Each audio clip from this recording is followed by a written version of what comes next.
अपनी बेटी को बेगुनाह साबित करने की जिद जब एक माँ के दिल में उतर जाती है तो वह हर हद पार करने के लिए तैयार हो जाती है। यही हाल अभीरा का है, जो अब अपनी बेटी मायरा को हर हाल में इनोसेंट साबित करके ही दम लेने वाली है। कहानी एक ऐसे मोड़ पर आ खड़ी हुई है जहां सच और झूठ के बीच की लड़ाई बेहद तीखी और भावनात्मक बन चुकी है। एक तरफ मासूम बच्ची मायरा है, जिस पर एक भयानक इल्जाम लगा है, और दूसरी तरफ उसकी माँ अभीरा, जो इस इल्जाम को मिटाने के लिए हर संभव कोशिश करने वाली है। मेहर की मौत ने पूरे माहौल को झकझोर कर रख दिया है। हालांकि मेहर अब इस दुनिया में नहीं रही, लेकिन उसके किए गए काम और उसके पीछे छोड़े गए राज अब भी जिंदा हैं। सबसे दुखद बात यह है कि उसकी मौत का इल्जाम एक ऐसी बच्ची पर आ गया है जिसने कुछ किया ही नहीं। मायरा, जो अब तक एक सामान्य जिंदगी जी रही थी, अचानक एक बड़े आरोप के बोझ तले दब जाती है। हर कोई उसी पर उंगली उठा रहा है, हर नजर में शक है और हर शब्द में आरोप। लेकिन कहानी इतनी सीधी नहीं है जितनी दिखती है। सच्चाई इससे कहीं ज्यादा गहरी और खतरनाक है। असल में मेहर खुद एक खतरनाक मानसिकता की शिकार थी। वह अपने मकसद को पूरा करने के लिए किसी भी हद तक जा सकती थी। उसने पहले भी कई ऐसे काम किए थे जिनसे साफ जाहिर होता है कि वह किसी भी इंसान की जान लेने से पीछे नहीं हटती। मुक्ति के पेरेंट्स की हत्या, बच्चों को नुकसान पहुंचाने की कोशिश और अभीरा पर हमला, ये सब उसके अंधेरे चेहरे को उजागर करते हैं। इसी बीच क्रिश की एक बड़ी गलती या यूं कहें साजिश सामने आती है। वही था जिसने मायरा की लोकेशन मेहर तक पहुंचाई। इस एक कदम ने पूरी कहानी का रुख बदल दिया। मेहर को जैसे ही पता चला कि मायरा और मुक्ति हॉस्टल में है, वह तुरंत वहां पहुंच गई। उसका मकसद साफ था, वह किसी भी कीमत पर अपने रास्ते की रुकावटों को खत्म करना चाहती थी।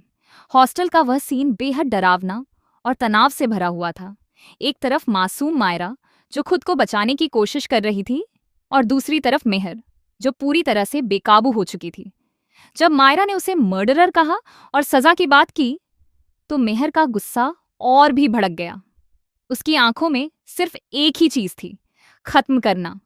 लेकिन हालात ने ऐसा मोड़ लिया कि मायरा ने सिर्फ अपनी जान बचाने के लिए खुद को बचाने की कोशिश की। इसी धक्का मुक्की में मेहर गिर जाती है और उसकी मौत हो जाती है। यह एक हादसा था, एक ऐसी स्थिति जिसमें मायरा के पास कोई और रास्ता नहीं था। लेकिन देखने वालों ने और बाद में सुनने वालों ने इसे एक अलग ही रूप दे दिया। अब पूरा दोष मायरा पर डाल दिया गया। कोई यह समझने को तैयार नहीं कि वह सिर्फ अपनी रक्षा कर रही थी। ऐसे में जब यह खबर अभीरा तक पहुंचती है तो उसकी दुनिया जैसे थम जाती है। एक माँ के लिए इससे बड़ा दुख क्या हो सकता है कि उसकी बच्ची पर हत्या का आरोप लगे। लेकिन अभीरा टूटती नहीं है। वह खुद को संभालती है और एक मजबूत फैसला लेती है। वह अपनी बेटी का केस खुद लड़ेगी।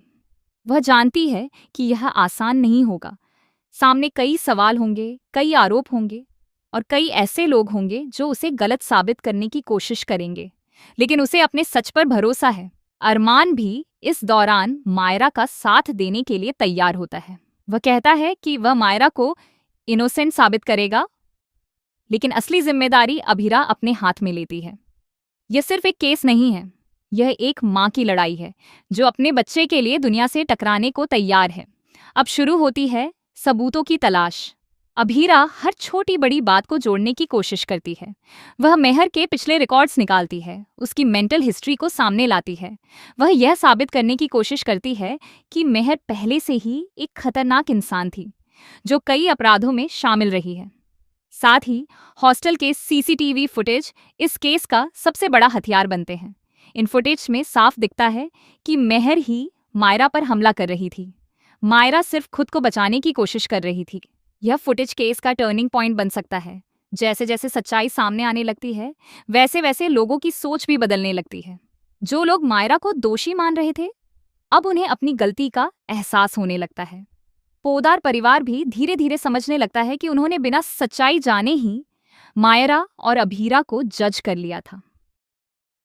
अभीरा की मेहनत, उसका आत्मविश्वास और अपनी बेटी के लिए उसका प्यार आखिरकार रंग लाने लगता है। कोर्ट में जब वह सारे सबूत पेश करती है तो हर कोई हैरान रह जाता है। सच्चाई इतनी साफ होती है कि उसे झुठलाना नामुमकिन हो जाता है। लेकिन कहानी यहाँ खत्म नहीं होती। अभी भी कुछ राज बाकी हैं, कुछ चेहरे हैं जो अब तक बेनकाब नहीं हुए। कृष और विद्या का नाम धीरे धीरे सामने आने लगता है। इनके इरादे और इनकी चालें अब सवालों के घेरे में हैं। जब इन दोनों का सच सामने आएगा तो कहानी में एक और बड़ा ट्विस्ट आएगा। परिवार को यह समझ आएगा कि असली खेल क्या था और किसने किस तरह से हालात को बिगाड़ा।